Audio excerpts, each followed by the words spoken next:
to your local church should be easy, and with Tidely, it is. Just download the app and securely register your credit or debit card. You're done. Now you can give during church services or anywhere else. Use Tidely to give a one-time gift or set up recurring donations. It's that simple. It's fast, secure, and easy to use. Tidely, the simplest way to give to your local church.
To sing it with your heart and soul?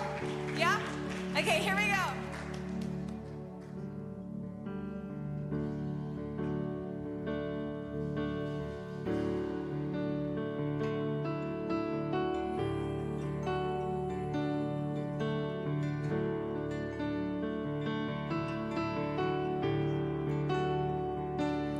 In the darkness, we were waiting without hope, without life, till from heaven you came running. There was mercy in your eyes to fulfill the law and prophets. To a virgin came the word, from a throne of endless glory to a cradle in the dirt. Come on, we sing it out.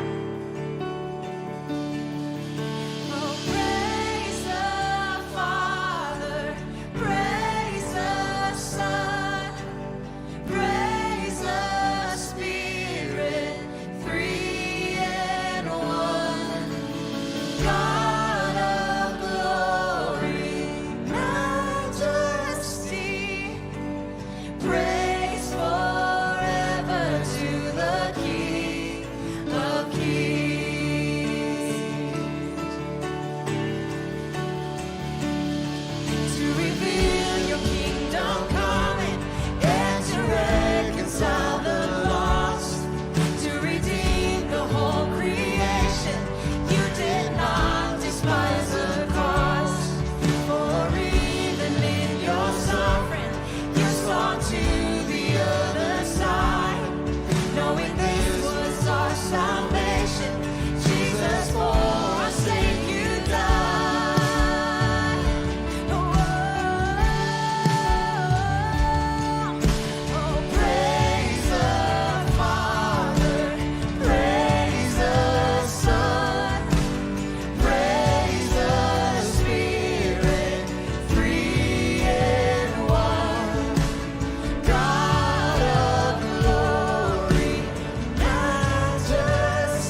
Death could not hold you down. You are the risen King, seated in majesty. You are the risen King, 'cause death could not hold you down. You are the risen King, seated in majesty. You are the risen King.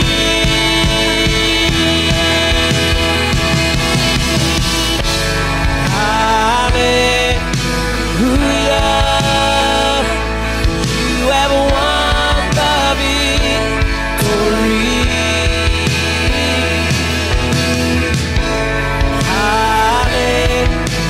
Hallelujah. You have won it all for me. Death could not hold you down. You are the risen King, seated in majesty. You are the risen King.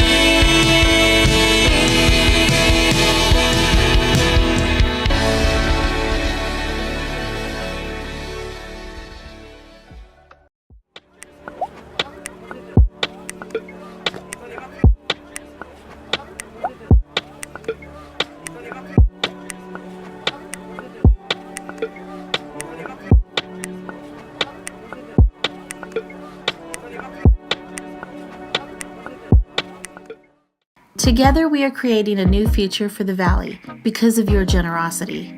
Your financial support is being used to produce content and create a loving community that is bringing hope to hurting people during the COVID pandemic and quarantine. Your giving equips Newsoul Ribera with tools to provide access to our services and support for people who can only meet with us by phone. Because you give, the hungry are being fed, and we've launched a winter warmth campaign to protect people in the Valley from the cold this season. With your help, in 2021, we're not slowing down, but ramping up a campaign to expand our digital reach to help and inspire more kids, students, singles, families, and seniors. Your giving is making a difference in the community. 1 Timothy 6:17-19 says, "Don't be full of yourselves and obsessed with money, which is here today and gone tomorrow. Go after God, who piles on all the riches we could ever manage. Do good. Be rich in helping others. Be extravagantly generous. If you do that, you'll build a treasury that will last, gaining life that is truly life." We have quick and easy ways for you to give. Online, newsoulribera.com. By text BLESS to 94000. By app, download the Tithely app. Or by mail, Newsoul Ribera, P.O. Box 574, Ribera, New Mexico 87560. To receive text updates from Newsoul Ribera, text Ribera to 94000.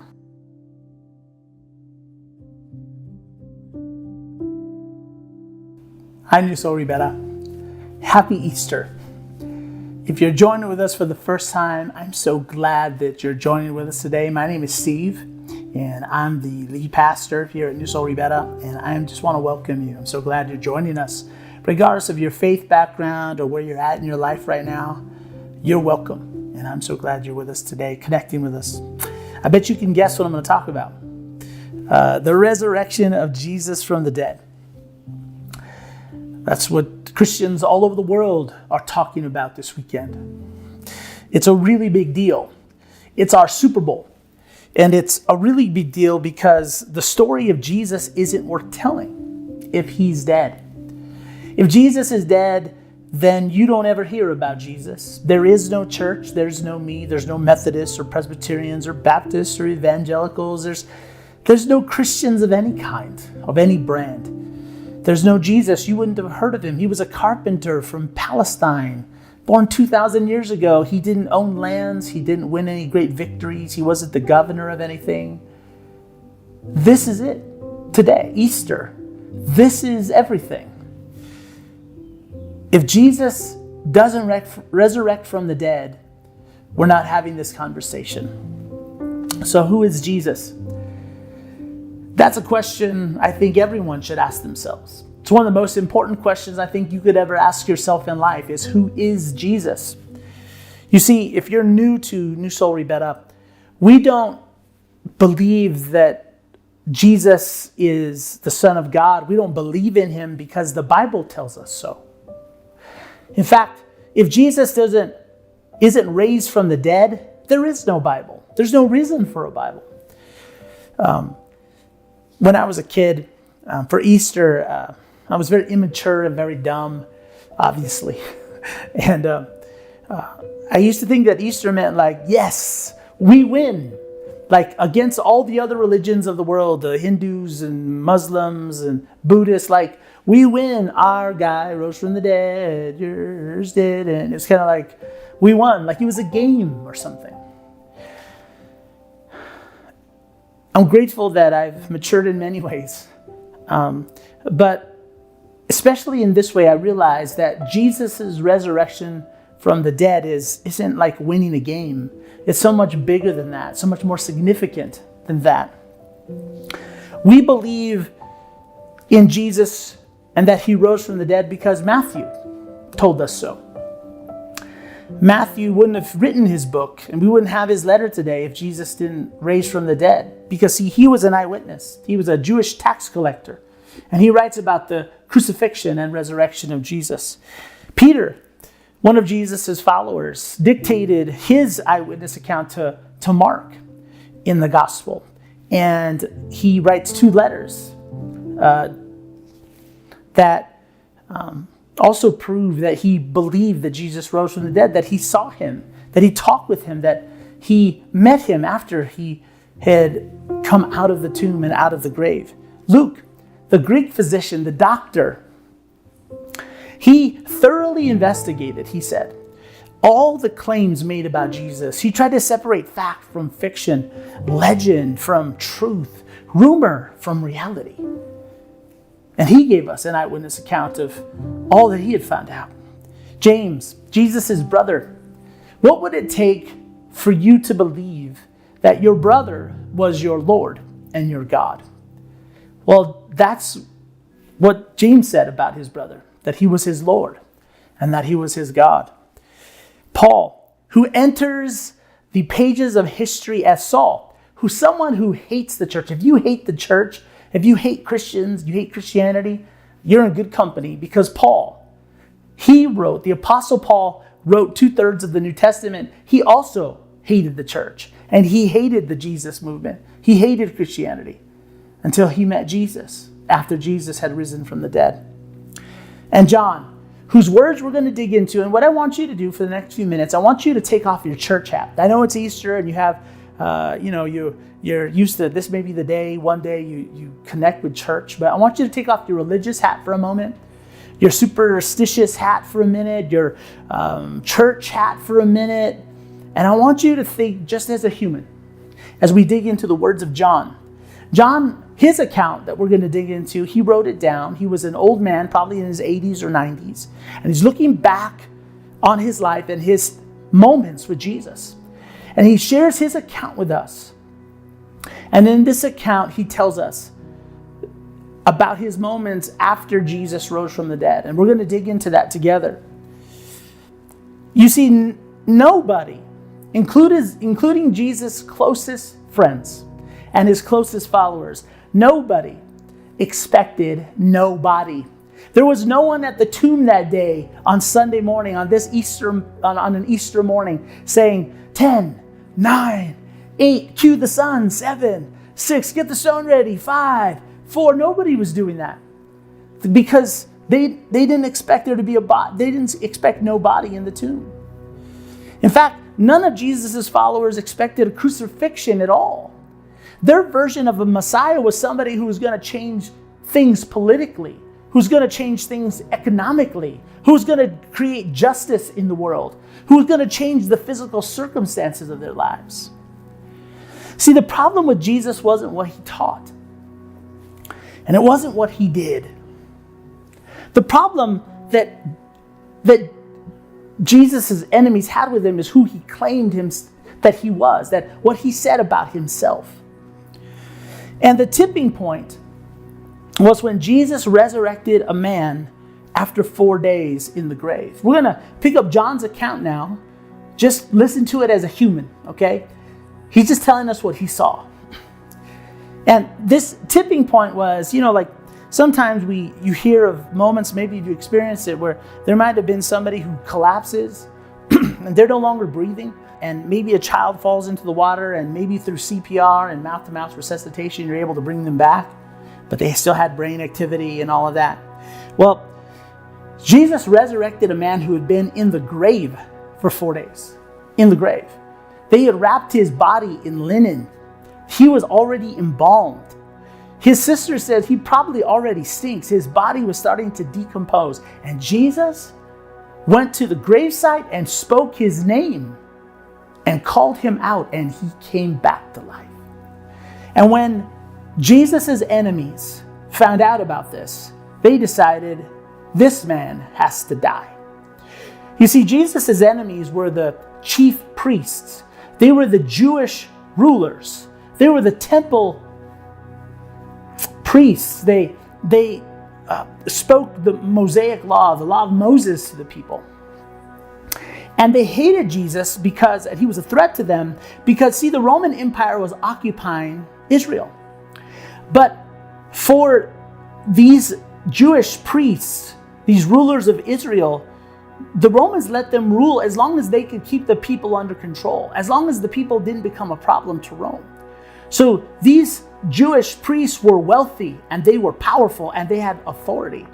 And they liked those things very much. And if Jesus started to gather a following around him, and the Romans thought that he was a threat, they would remove these priests from their position, their power, and their wealth. When this happened, when the resurrection of Lazarus happened, the news, as you can imagine, spread throughout the surrounding towns and villages. Like, this is the Messiah. We have been waiting. This is the guy who has been, his prophecy of him coming has been foretold. He's the chosen one. He's the one who's going to overthrow the Roman Empire. He's going to be the king. He's going to restore Israel to its rightful place in the world. And it wasn't that too few people believed in Jesus, it was that too many believed in Jesus. The conspiracy and the plot to kill Jesus was on. And in the next few moments and days afterwards, the Passover was about to begin. Now, the Passover for the Jews was like Thanksgiving or the 4th of July or Christmas for us. And the Passover was where relatives would come in from out of town, and they'd gather together and they would feast, and they'd enjoy each other's company, and they would celebrate. It was a holiday. And it was happening in the biggest city in Jerusalem. Jesus was going to Jerusalem to celebrate the Passover. See, the Passover was the time when God brought the nation of Israel out of Egypt when they were slaves, and created a special relationship with him. And the city was packed with people for a long holiday weekend. And as Jesus enters the city, Jesus' enemy's worst nightmare happens. Thousands of people line the streets as he enters the gates of the city. And they are chanting his name, and they are praising his name, and they treat him like he's a king or a general coming back from battle. And Jesus' enemies are like, we've got to get rid of this man. We've got to get him away from the crowds. We've got to get him isolated. We've got to arrest him, put him through some type of quick trial, get him to the Romans, and let them crucify him. Because we don't want to be responsible for the death of this man, but we've got to get rid of him. And Judas, one of Jesus' followers, the 12, gives Jesus' enemies their opportunity. He decides to trade inside information for money. He goes to them and tells them, I'll tell you where Jesus is going to be and where you can find him away from the crowds. So they paid him for this information. Now, Jesus was enjoying the Passover meal. Judas went back to the 12, rejoined them. And Jesus' followers were thinking, this is it. I feel like momentum is building. Like, we've seen this man do miracles. He's calmed the sea. He's opened blind eyes. He's healed people who were lepers. He's healed people who were lame forever. He's raised somebody from the dead. The momentum in the crowds are shifting. They're chanting his name. Something big's about to happen. And they felt like they were on the ground floor of something brand new. And when the Passover meal was being served, Jesus got the bread and he got the wine and he said, I am creating a new covenant with you. This body and this wine is a new covenant, a new agreement, a new contract with you. Now, Jewish people at that time, people in Israel, they knew all about covenants because that was what their relationship with God was created from. It was a contract, an agreement that they would be the chosen people of God and God would be their God.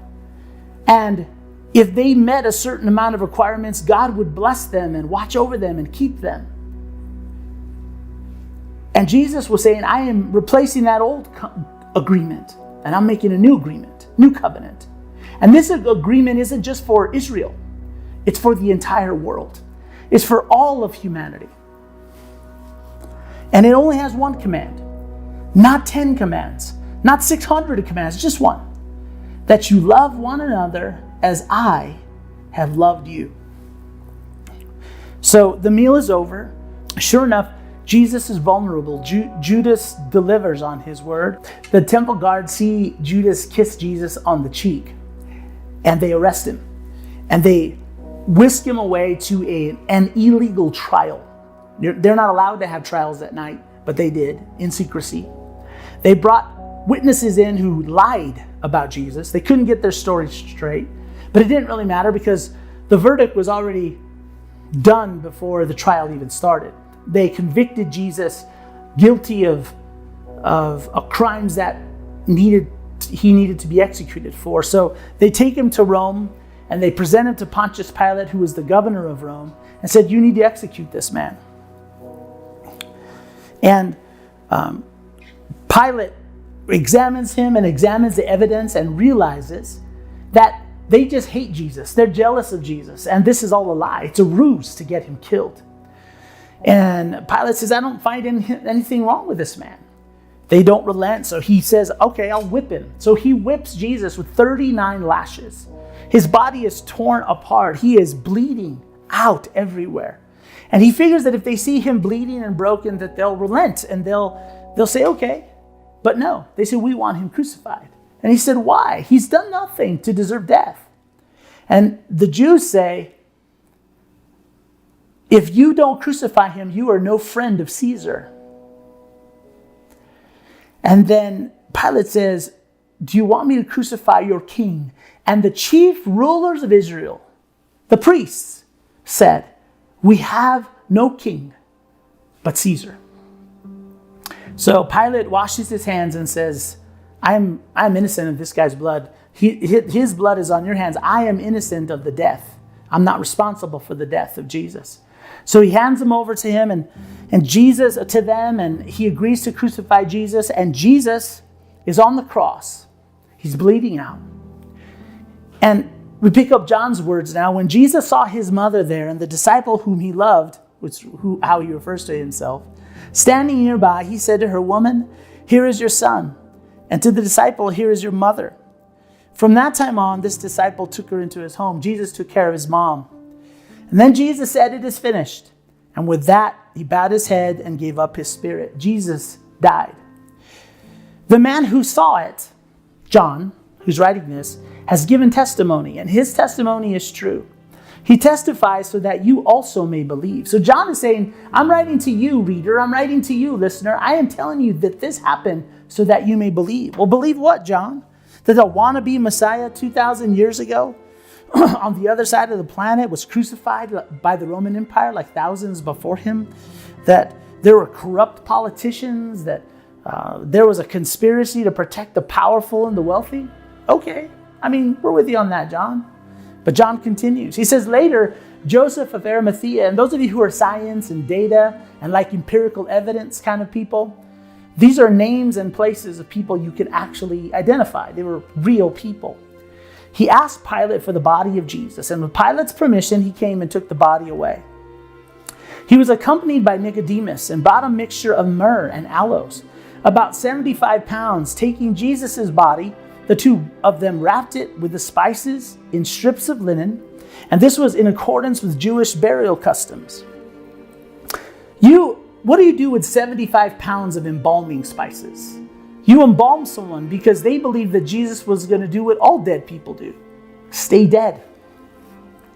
They placed a Roman seal on the tomb after they got their servants to roll a giant stone in front of it, saying that if anyone broke into this tomb, they would die. And then they placed Roman guards in front of the tomb, battle-hardened Roman centurions, to keep anyone from stealing the body. The apostles disappear into the city, and we don't know where they went exactly. But if Jesus was dead, there was no movement to keep alive. They weren't planning and plotting, how do we keep this going now that Jesus is dead? Because it was built on who Jesus was and not what he taught. So that when he died, if the Son of God was dead, the movement that he began also died. Then all of his followers had just wasted 3.5 years of their lives following a magician, a teacher, but ultimately a disappointment because they believed he could actually change things. But early on Easter morning, early on the Sabbath, a Sunday morning, while it was still dark, Mary Magdalene, a woman whose life had been changed by Jesus, he had lifted her and her dignity. She went to the tomb and saw that the stone had been removed.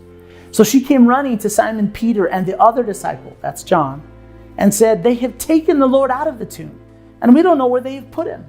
You see, she didn't say that he rose from the dead. They say they took his body because nobody expected nobody. So Peter and the other disciple started for the tomb. Both were running.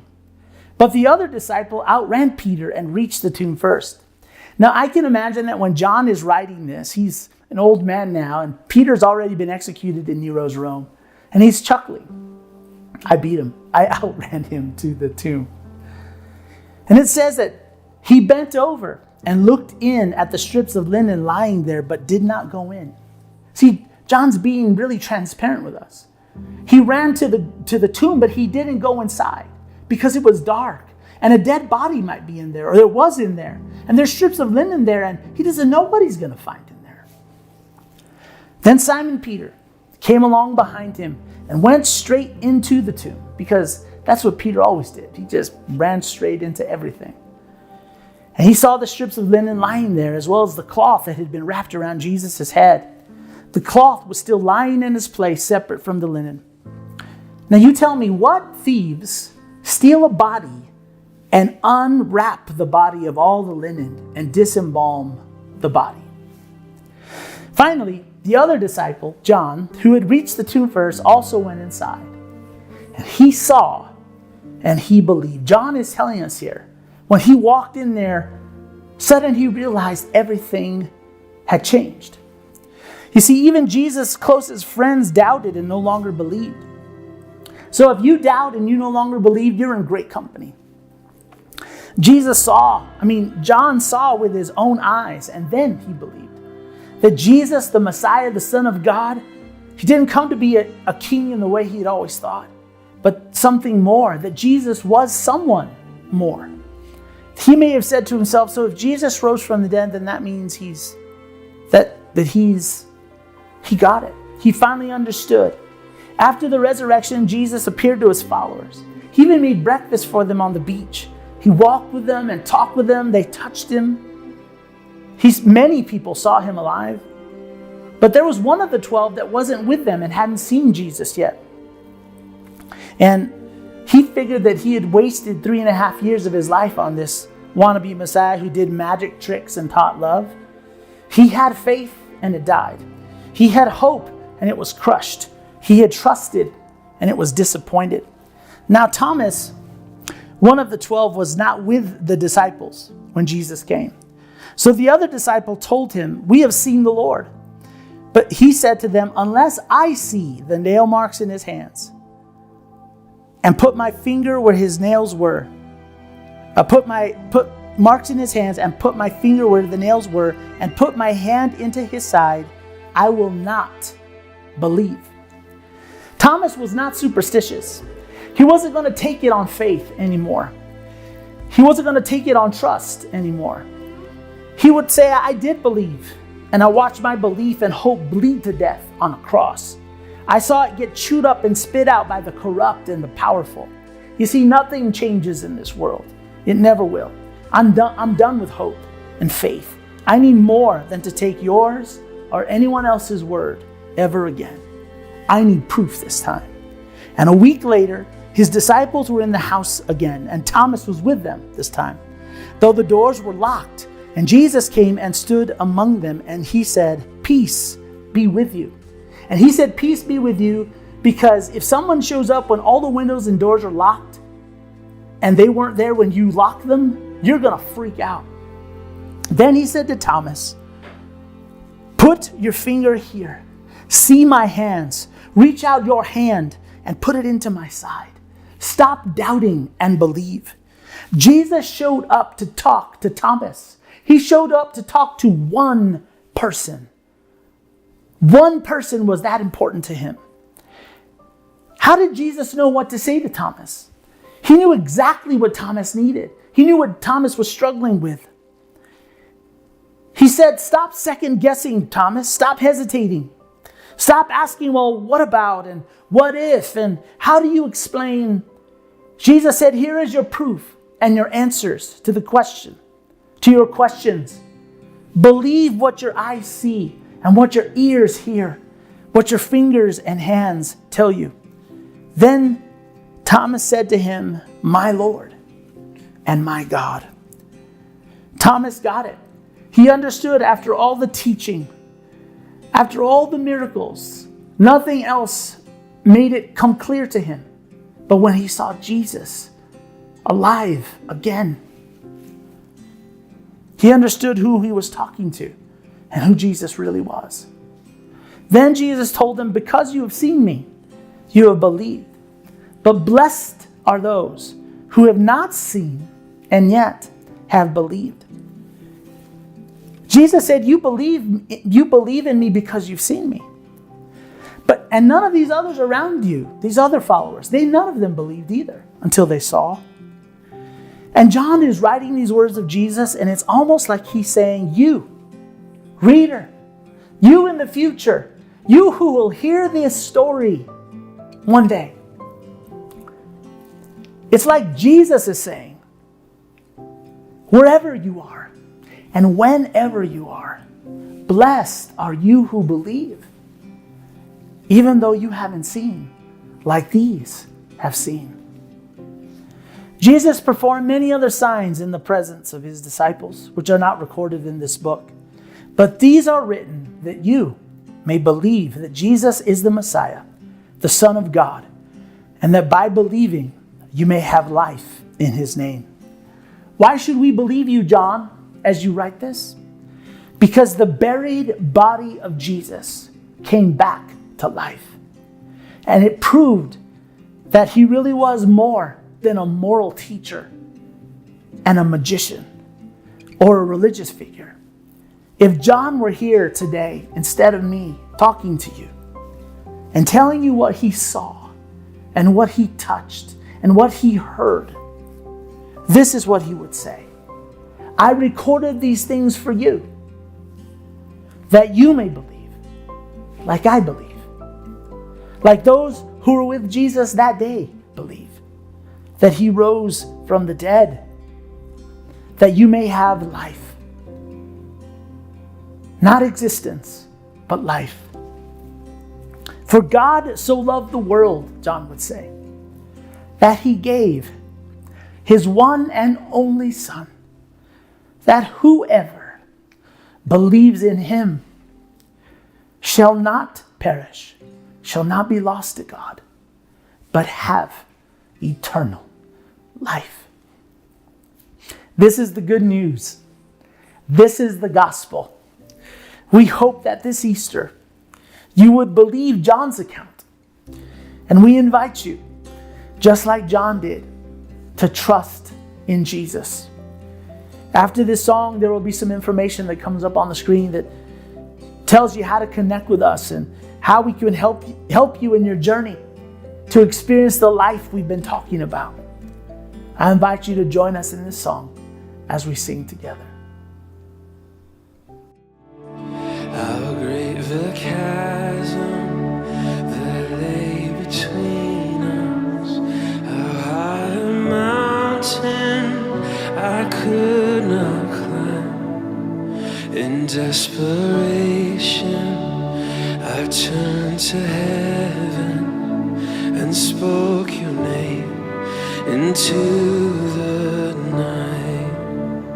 Then through the darkness, your loving kindness tore through the shadows of my soul.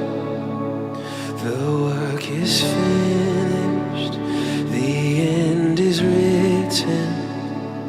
Jesus Christ, my living hope.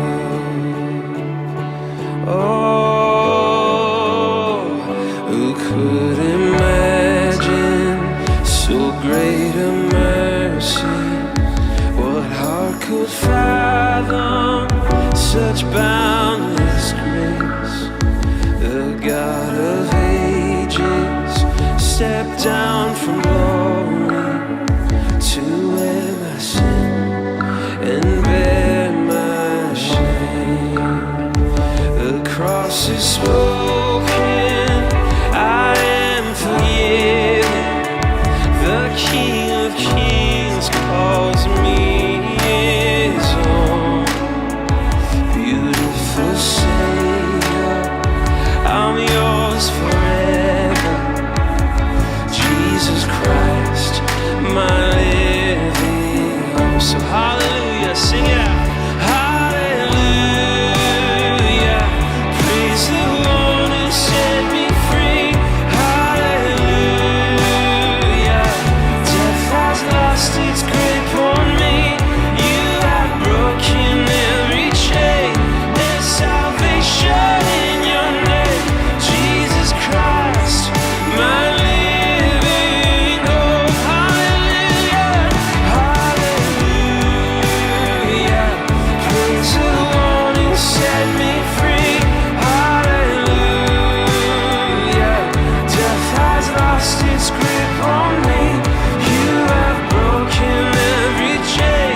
There's salvation in your name, Jesus Christ, my living hope. What hope we have in Jesus. What a friend we have in Jesus. Thank you. You're not distant, you're not far away from us. You're near, closer than our skin, Jesus. Jesus, oh Jesus, Jesus,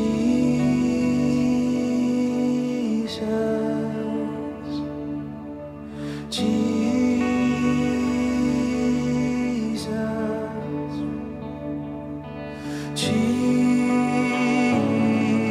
Jesus, friend forever, amazing. Jesus,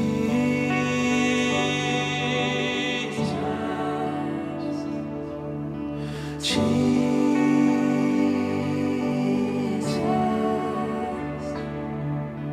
Jesus, friend forever.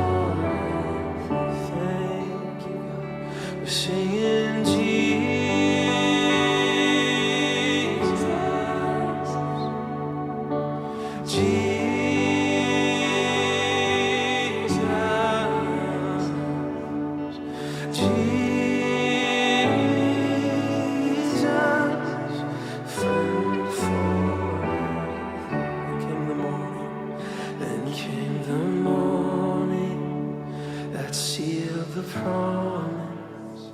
Your buried body began to breathe. Out of the silence, the roaring lion declared the grave has no claim on me. We thank you. Then came the morning that sealed the promise. Your buried body began to breathe. Out of the silence, the roaring lion declared the grave has no claim on me. Oh, Jesus, yours is the victory.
Yeah, we praise you.